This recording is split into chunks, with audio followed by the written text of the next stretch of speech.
Olá, meus queridos e amados irmãos em Cristo. Hoje nós iremos falar sobre um assunto extremamente importante para a nossa fé católica, que é a presença real de Cristo na Eucaristia. Deus que veio ao encontro da nossa fraqueza e nos auxiliou com muitos milagres eucarísticos.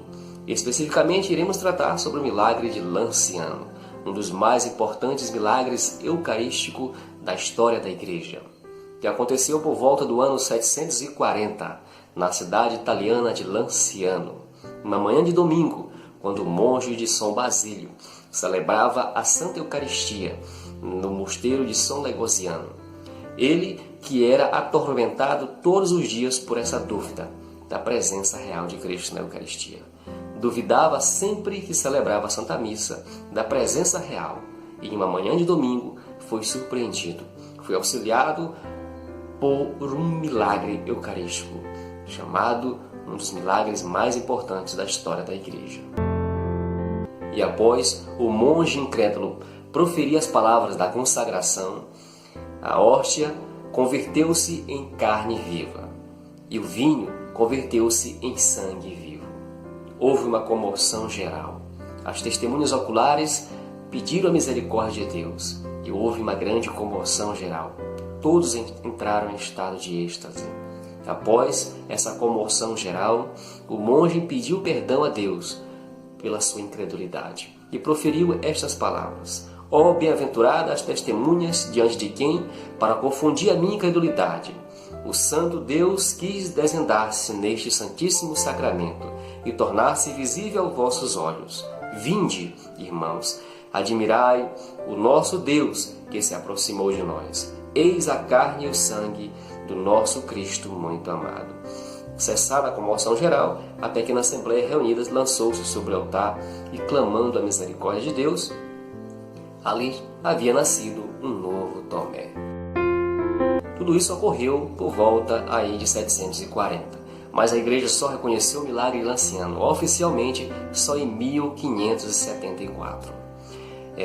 As relíquias foram guardadas a princípio em um tabernáculo de marfim, mas em 1713 foram transferidas a carne para uma custódia de prata e o sangue transferido para um cálice de cristal. Em 1970, a Igreja autorizou os frades conventuais menores, que são responsáveis por cuidar da relíquia, a submetê-las a exames científicos.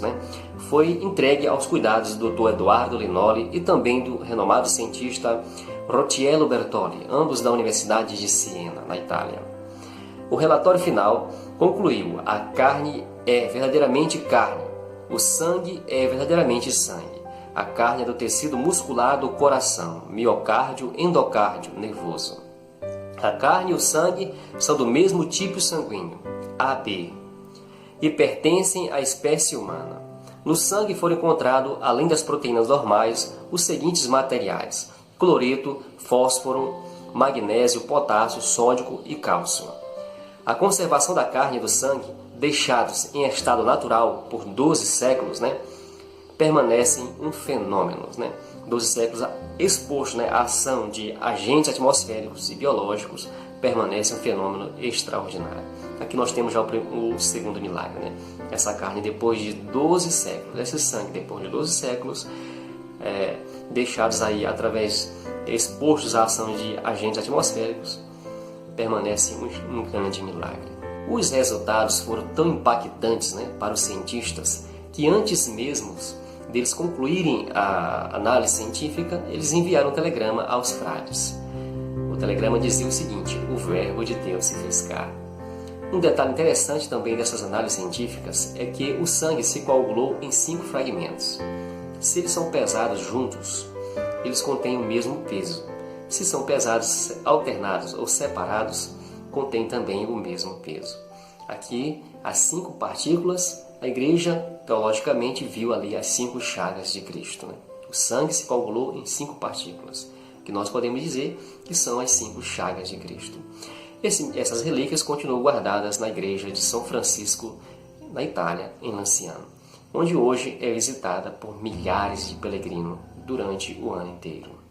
O Verbo de Deus se fez carne, o Verbo de Deus continua presente no meio de nós. Cristo disse: eis que estarei convosco todos os dias, uma das presenças mais marcantes de Cristo na igreja é justamente pelo grande sacramento, esse grande mistério da nossa fé. Por isso que o sacerdote, quando ele celebra a Eucaristia, quando consagra a Eucaristia, é justamente as palavras que é dita, né? Eis aqui o mistério da nossa fé, que você não consegue compreender pela ótica humana, com os olhos humanos, mas somente com os olhos da fé. Como já dizia um grande santo da igreja, uma igreja sem mistério é uma igreja sem Deus, porque Deus é um grande mistério. A carne e o sangue pertencem à mesma espécie humana.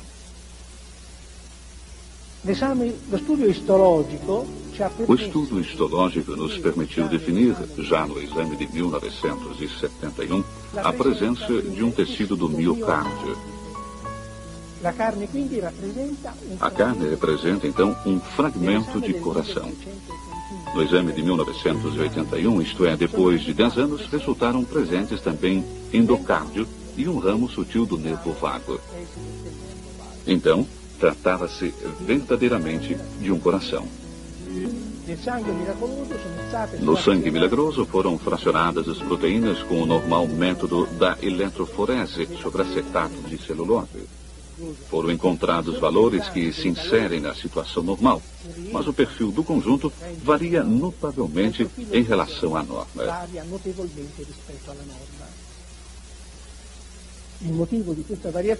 O motivo dessa variação pode ser vista sob duas ordens de fatores.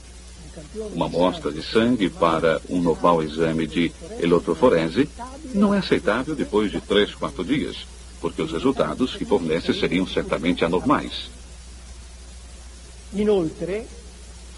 Além do mais, o exame de eletroforese é realizado sobre o soro do sangue, e ao invés, o sangue milagroso e de Lanciano representa um sangue inteiro.